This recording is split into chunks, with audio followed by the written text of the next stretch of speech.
Hello everyone, আসসালামু আলাইকুম। Welcome back to my kitchen video. তো আজকের রেসিপিতে থাকছে হান্ডি বিফ, যেটা কিনা একদমই মাটির হাঁড়িতে দমে রান্না করেছি।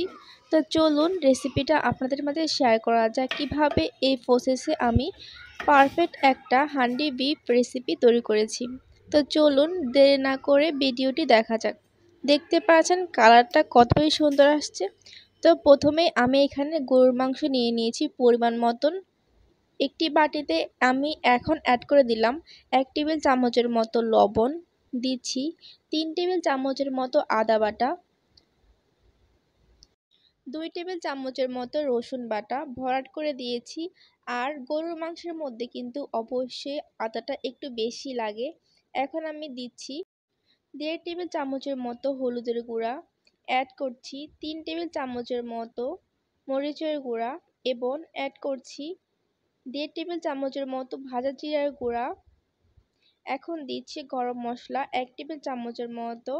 আর আমি এখানে গরম মশলা কম দিয়েছি, কারণ এখানে আমি গরুর মাংসের মশলা অ্যাড করছি। এটা কিন্তু যে কোনো সুপার শপে পাওয়া যায় গরুর মাংসের এক্সট্রা মশলা।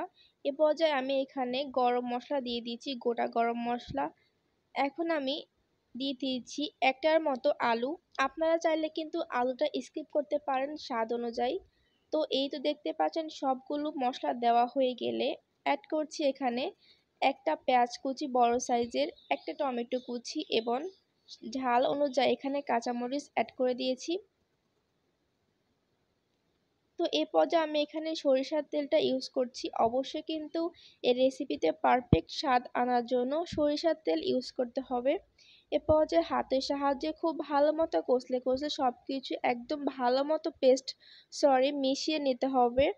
তো দেখতে পাচ্ছেন আমি এগুলোকে খুব ভালো মতো মিশিয়ে নিচ্ছি।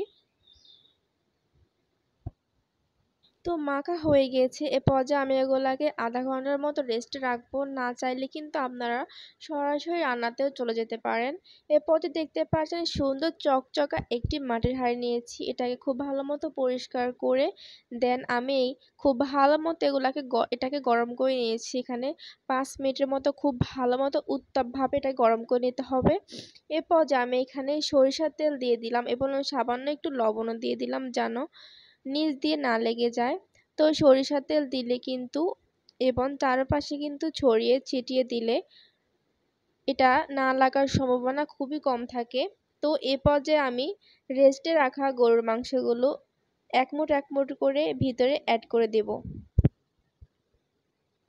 তো দেখতে পাচ্ছেন বিসমিল্লাহ বলে আমি এখানে সুন্দরভাবে সবকিছু সাজিয়ে গুছিয়ে দিচ্ছি।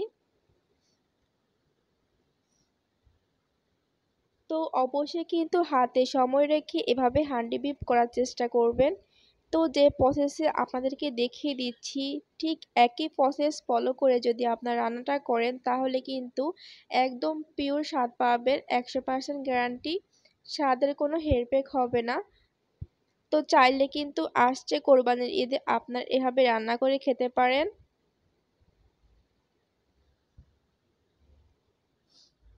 এখানে কিন্তু এক্সট্রা কোনো পানি দেওয়ার দরকার নেই, জাস্ট আমি বাটি ধোয়া সামান্য একটু পানি দিলাম। এ পর্যায়ে আমি এখানে আস্ত 2টা রসুন অ্যাড করে দিলাম। আপনারা হয়তোবা জানেন যে হান্ডি পিপের মধ্যে কিন্তু আস্ত রসুন দিলে খেতে অনেক বেশি ভালো লাগে। এ পর্যায়ে আমি মাটির হাঁড়ির ঢাকনা লাগিয়ে দিব। তো যেহেতু আমরা এটাকে দমে রান্না করব যেন কোনো হাওয়া না বের হয়ে আসে, ধোঁয়া না বের হয়ে আসে, সেজন্য আমি এখানে আটা দিয়ে প্রলেপ দিয়ে দিচ্ছি। তো এমনভাবে আটার প্রলেপটা দিবেন যেন ভিতরের কোনো ধোঁয়া বা হাওয়া বাইরে না বের হয়ে আসে। এমনভাবে এটাকে খুব ভালো মতো ফিনিশিং করে এটাকে ঢাকনা খুব ভালো মতো বন্ধ করে দিয়েছি। দেখতে পাচ্ছেন কিভাবে আমি ঢাকনাটা খুব ভালো মতো আটা দিয়ে বন্ধ করে দিলাম। এ পর্যায়ে চুলার জালটা আমি অন করে দিলাম। এটা খুব হাইতে দিতে হবে না, একদম লো আঁচে করে আমি এটাকে 2 ঘন্টার মতো রান্না করে নেব।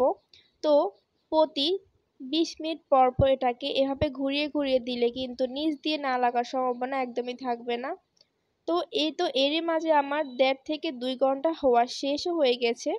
এ পর্যায়ে আমরা ঢাকনাটা খুব ভালো মতো খুলে নিচ্ছি সাবধানতার সহিত। এই তো দেখতে পাচ্ছেন মাশাআল্লাহ আমার গরুর মাংসের কালারটা কত বেশি সুন্দর আসছে এবং কিন্তু উপরে তেলও ভেসে উঠেছে একদমই নিচ দিয়ে লেগে যায়নি। তো দেখতে পাচ্ছেন কালারটা মাশাআল্লাহ কত বেশি সুন্দর আসছে।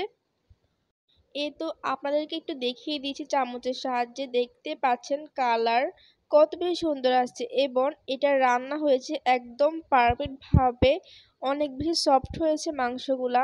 আপনারা কিন্তু এই প্রসেসে রান্না করলে বুঝবেন। তো হ্যালো এভরিওয়ান ভিডিওটি আপনাদের মাঝে কেমন লেগেছে অবশ্যই কিন্তু কমেন্ট করে জানাতে ভুলবেন না। তো ভিডিওটি অবশ্যই শেয়ার করবেন। সবাই অনেক বেশি ভালো থাকবেন। আল্লাহ হাফেজ।